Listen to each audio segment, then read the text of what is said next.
Who's that? Commander Claw. Who's bad? Commander Claw. Welcome back to another episode of Breaking Brews. I am your host, Commander Claw, and I'm excited to bring you another commander from the Final Fantasy sets. And like I've been mentioning in my past videos, they've given us Voltron commanders and mono black commanders to build around. And I just think that's new, just a nice twist on this set. And the equipments are powerful. And I'm bringing today Zodiark, Umbral God. And I've been saying in my videos before, you're more than welcome to put in the comment section on how to pronunciate the names or give me the backstory on these guys, because I knew of Final Fantasy growing up, but I just never played the game. Fortunately, I have a friend in Arizona, childhood friend, that's filling in the gaps. But you, the viewer, I know knows more than me. So comment away. But let's talk about Zodiark Umbral God for 5 black mana. This is going to be a mono black commander deck. And let's talk about how good he can be.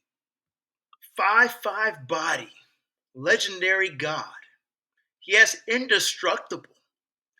When Zodiark enters, each player sacrifices half the non-god creatures they control of their choice. Rounded down. Whenever a player sacrifices another creature, put a +1/+1 counter on Zodiark.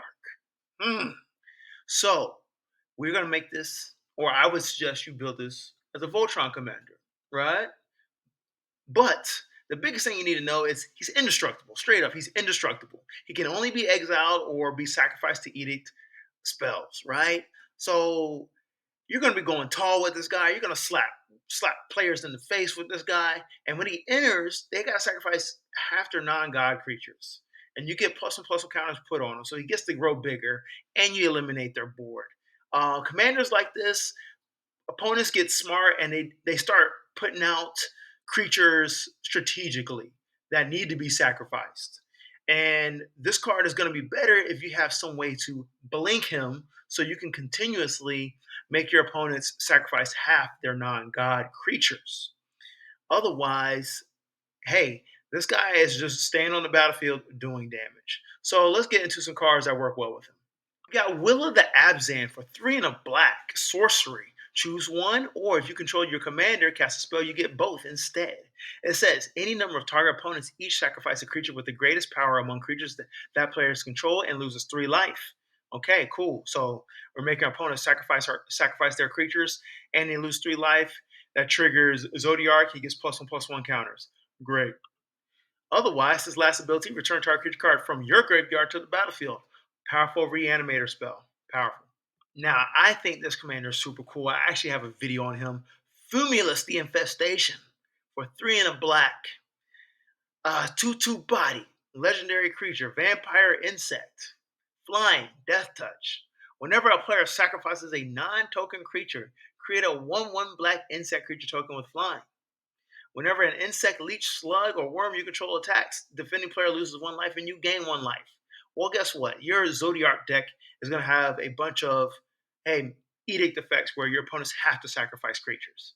And if you have Fumulus on the battlefield, you're literally creating an army, and these freaking insects get to drain life of your opponents, and you gain life when they attack. You're just building an army, value generator right here, and he's got flying death touch, so opponents are not going to come at you crazy with these 6/6 dragons without losing it.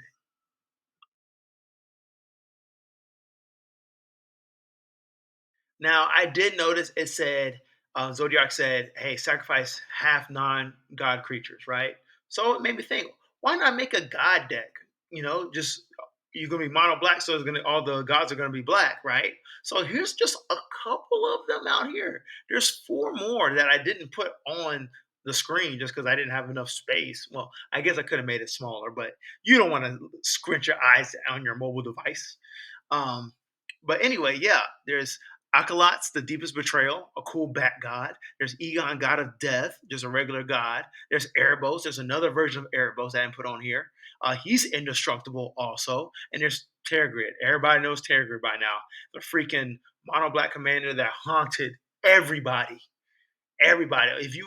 If when it came out and like 6 months later, the pain was all over Reddit on how disgusting and deplorable this deck is in general.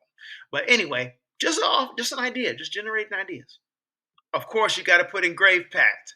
This goes infinite with so many different combinations using in Orzhov colors, but heck, it's still powerful here. For 4 mana, 1 and 3 black is an enchantment.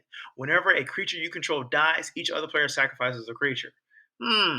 Well, when you have Zodiark and you have, let's say, at least one creature, right? All your opponents sacrifice their creatures, but you have to sacrifice your one random creature. But if Grave Pact is on the battlefield, they got to your opponents have to sacrifice another creature. Yeah, yeah. The Grave Pact is able to clear the board. It clears the board. Clears the board.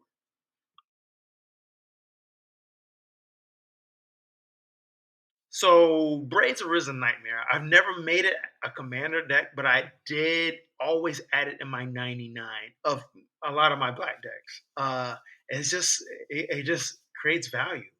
Like, dude, for 1 and 2 black, it's a 3/3 body legendary nightmare. At the beginning of your end step, you may sacrifice an artifact, creature, enchantment, land, or planeswalker.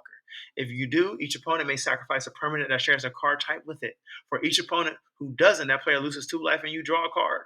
You get to draw cards. You drain life, and you're choosing which ones. Like, you're forcing your opponents to decide. Like, do I let him or her, draw a card? Drawing a card is powerful and it adds up. Possibly, potentially, like 3 cards on a turn cycle. So we got Zodiark, the Umbral God. I think it's a pretty cool mono black commander because it is indestructible, and you will be building your deck, forcing your opponents to sacrifice creatures. So you'll be loading your deck with edict effects. It's probably not the best way to remove, but it's a very effective way. Um, I mean, he's going to stay on the battlefield. He's indestructible, which is cool. Most commanders are not indestructible, and if they are, they're terrorists out there. It is tough to deal with. The all you're doing is inviting a source to plowshare, and you got answers for that with these Swiftfoot boots and any other boots that say hexproof or ward, blah blah blah blah. But otherwise, you're gonna go tall and slap face and take out opponents with commander damage. Enjoy.